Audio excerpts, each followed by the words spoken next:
দুনিয়া পুরাটাই ধোঁকা, নারীর এই চাকচিক্য ধোঁকা, বেপর্দা নারীর চেহারা ধোঁকা। সে ধোঁকা দেয়, কেন ধোঁকা দেয়?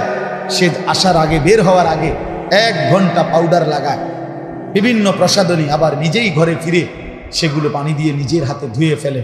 সে যেন বুঝায় আমি মূলত এই 1 ঘন্টা যে পাউডার আর প্রসাধনী মেখেছিলাম, আমি ধোঁকা দিছি পুরুষকে। আমি মূলত পুরুষকে কি দিছি?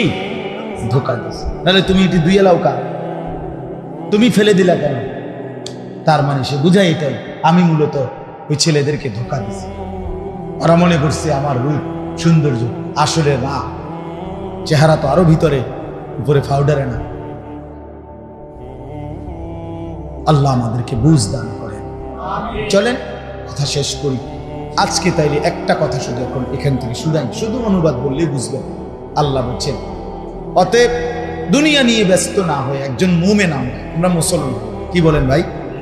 যুবক ভাই আপনারাও বলেন ভাই, আমরা মুসলমান। এটাই পরিচয়, এটার মধ্যে ইজ্জত, এটার মধ্যে সম্মান। বিশ্বাস করেন এটার মধ্যে।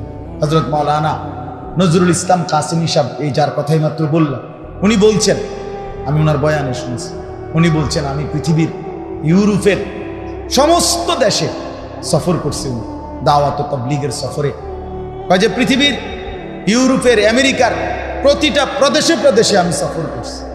উনি বলছে খোদার কসম, আমি আমার সাথেও একই বিমানে ইউরোপের বহু এয়ারপোর্টে আমি একসাথে, আমার দেশের মানুষ একসাথে ফ্লাইট হয়েছে, নামছি।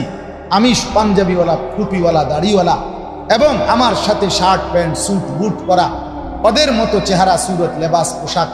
উনি বলছেন, আমি নিজে ওনার বয়ানে শুনছি, উনি বলছে আল্লাহর কসম, আমি সর্ব জায়গায় আমি বেশি ইজ্জত পাইছি, ওরা আমার চেয়ে সমান ইজ্জত হারে পাচ্ছে। আমার পাঞ্জাবি টুপি, আমার ধর্মের লেবাস, তারা বুঝছে যে এটার পরিচয় পাসপোর্টে লেখা যেটা, তার চেহারাও কেমন। বুঝেন নাই কথা? পাসপোর্টে লেখা সে মুসলমান, চেহারাও বলে সে কি, তার ভেতর বাহির কি আছে, মিল আছে। এজন্য ইজ্জত আমাদের ইসলাম, আমাদের আল্লাহ, আমাদের ধর্ম, আমাদের ঈমান।